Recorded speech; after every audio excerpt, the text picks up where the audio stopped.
Janaki versus state of Kerala സിനിമയ്ക്ക് പ്രദർശനാനുമതി നൽകാത്തത് ചോദ്യം ചെയ്തുള്ള നിർമ്മാതാക്കളുടെ ഹർജി ഹൈക്കോടതി ഇന്ന് വീണ്ടും പരിഗണിക്കും. നിർമ്മാതാക്കളായ കോസ്മോസ് എന്റർടൈൻമെന്റ്സ് നൽകിയ ഹർജിയാണ് ജസ്റ്റിസ് എൻ നഗരേഷിന്റെ പരിഗണനയിലുള്ളത്. സിനിമയ്ക്ക് ജാനകി എന്ന പേര് എന്തുകൊണ്ട് നൽകാനാവില്ല എന്നതിൽ സെൻസർ ബോർഡ് വിശദീകരണം നൽകും. ജിജീഷ് കരുണാകരൻ ചേരുന്നു. വിവരങ്ങളുമായി ജിജീഷ്, എപ്പോഴാണ് കോടതിയിൽ എത്തുക?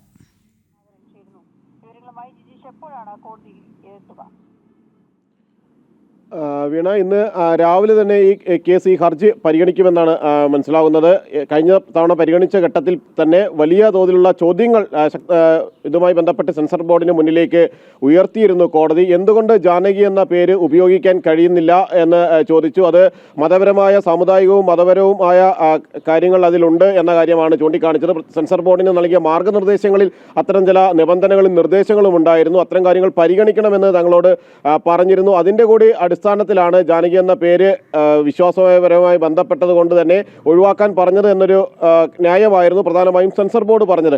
എന്നാൽ ഭൂരിഭാഗം ആളുകളുടെ പേരിലും ഏതെങ്കിലും തരത്തിൽ ദൈവങ്ങളുടെ പേരുകളാണ്. അത് ഹിന്ദു മതത്തിലാണെങ്കിലും ക്രിസ്തു മതത്തിലാണെങ്കിലും ഇസ്ലാം മതത്തിലാണെങ്കിലും എല്ലാം തന്നെ ഇത്തരത്തിലാണല്ലോ പേരുകളെന്നും, അതുകൊണ്ട് തന്നെ ഇങ്ങനെ പേരുകൾ ഉപയോഗിക്കുന്നതിന് എന്താണ് ഒരു തടസ്സം, അല്ലെങ്കിൽ ഇതിൻ്റെ പ്രമേയമടക്കം പേരുകൾ അടക്കമുള്ള കാര്യങ്ങൾ എന്തിനാണ് ഇത്തരം നിയന്ത്രണങ്ങൾ കൊണ്ടുവരുന്നത് എന്നടക്കമുള്ള ചില ചോദ്യങ്ങൾ കോടതി കേസ് പരിഗണിക്കുന്നതിനിടെ ഉയർത്തുകയും ചെയ്തു. അതിനുശേഷമാണ് ഇതിൽ കൂടുതൽ വ്യക്തത വരുത്തണം. എന്തുകൊണ്ട് Janaki versus state of Kerala എന്ന സിനിമയിൽ ജാനകി എന്ന ആദ്യ ടൈറ്റിൽ ഉപയോഗിക്കുന്നതിന് തടസ്സം നിൽക്കുന്നു, മറ്റൊരു പേര്, ആ പേര് മാറ്റി മറ്റൊരു പേര് നൽകണമെന്ന് എന്തുകൊണ്ട് പറയുന്നു എന്നത് കൃത്യമായി അത് വ്യക്തമാക്കാൻ കഴിയണം സെൻസർ ബോർഡിന് എന്ന് ചൂണ്ടിക്കാണിച്ചുകൊണ്ട് ആ മറുപടിയാണ് ഇന്ന് കോടതി പ്രതീക്ഷിക്കുന്നത്. അത് പരിഗണിച്ചായിരിക്കും നിർമ്മാതാക്കളുടെ ഹർജിയിൽ ഒരു തീരുമാനം ഉണ്ടാവുകയും ചെയ്യുക.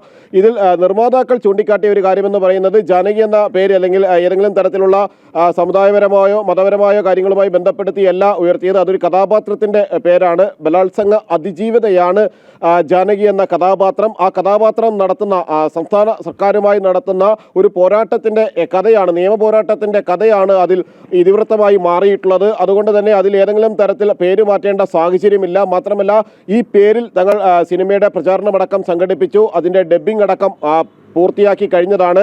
നിരവധി ഭാഗങ്ങളിൽ ജാനകി എന്ന പേര് കഥാപാത്രങ്ങൾ ഉപയോഗിക്കുന്നുണ്ട്. അതെല്ലാം മാറ്റുക എന്ന് പറയുന്നത് വലിയ ബുദ്ധിമുട്ടുള്ള കാര്യമാണ്. അതുകൊണ്ട് തന്നെ അത് ഒഴിവാക്കണമെന്നും അതേ പേരിൽ തന്നെ സിനിമ പ്രദർശനാനുമതി നൽകണമെന്ന കാര്യമാണ് കോടതി അതിന് ഉത്തരവിടണമെന്ന കാര്യം ചൂണ്ടിക്കാണിക്കുകയും ചെയ്യുന്നു. അതുകൊണ്ട് തന്നെ ഈ കാര്യങ്ങളെല്ലാം പരിഗണിച്ചുകൊണ്ടുള്ള ഒരു ഹർജി തന്നെയാണ് ഇന്ന് കോടതിക്ക് മുന്നിൽ എത്തുകയും ചെയ്യുന്നത്. നേരത്തെ തന്നെ ഉയർത്തിയ ചോദ്യങ്ങൾക്ക് സെൻസർ ബോർഡ് എന്ത് മറുപടി നൽകും, എന്ത് വ്യക്തതയായിരിക്കും അക്കാര്യത്തിൽ വരുത്തുക എന്നതും ഇന്ന് ഏറ്റവും പ്രധാനമാണ്. ഓക്കെ, ശരി ജിജീഷ്.